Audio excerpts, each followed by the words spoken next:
90% of your health problems can be solved by eating proper food? Proper food means something which suits your body constitution.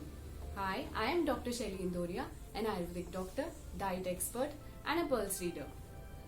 So today we will talk about the diet which suits Vatic person or the person who is having Vat disorder. Vat creates dryness in the body.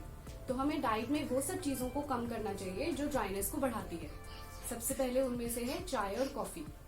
चाय में जो tannins होते हैं वो हमारे blood supply को कम करते हैं और आयरन एब्जॉर्प्शन को भी कम करते हैं, जिससे कि हमारी बॉडी डिहाइड्रेटेड भी फील करती है. इसलिए आप चाय और कॉफी को रिप्लेस कर सकते हैं पानी से. You can have lukewarm water और वार्म वाटर. और अगर पानी भी लेते हैं तो आप उसको रूम टेम्परेचर पे लें.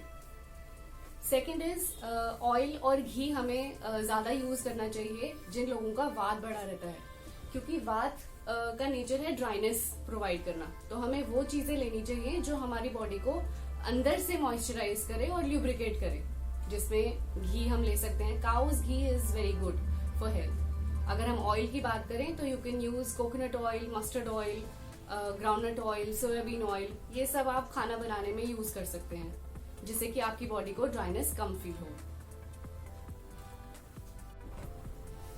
Vat people are poor eater. They do not have a very strong appetite. So skipping meals is not something which is recommended. So you can have small meals at regular intervals. क्या आपको पता है जब हम कोई मील skip करते हैं या फिर हम बहुत टाइम के लिए भूखे रहते हैं तो हमारे डाइजेस्टिव सिस्टम को और ज्यादा काम करना पड़ता है, जिससे कि इंडाइजेशन, वाटर रिटेंशन, ब्लोटिंग, ये सारी प्रॉब्लम्स हो जाती हैं. इसलिए don't skip your meal and start having meals at fix timings.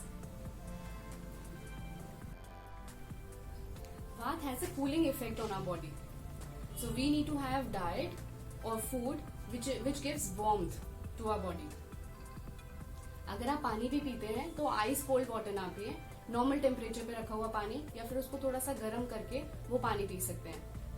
And if you prepare your food in the morning for the rest of the day and keep it in fridge, then this food is going to increase the vat. तो हमेशा freshly cooked food ही खाएं. Fridge में रखा हुआ खाना, सब्जियां, fruits नहीं खाएं. इससे आपका वात लेवल में रहेगा. Vat people or people who are having Vatic disease, they do not have a very good digestion. So eat something which is not very difficult to digest. जैसे आप रॉ सैलेड अवॉइड करें. उड़द दाल, चना दाल, chole, rajma, rice, इन सब चीजों को avoid करें, specially at night. Even rice and potatoes, ये सब चीजें आप रात में ना खाएं. इससे आपका वात बढ़ेगा.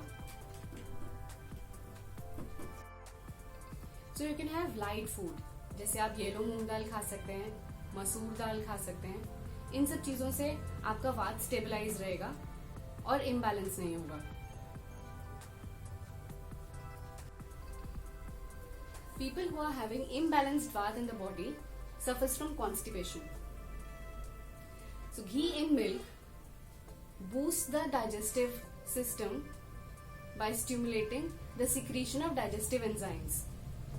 So आप 1 चम्मच काऊ घी ले सकते हैं दूध में डाल के at bed time. It will relieve your constipation.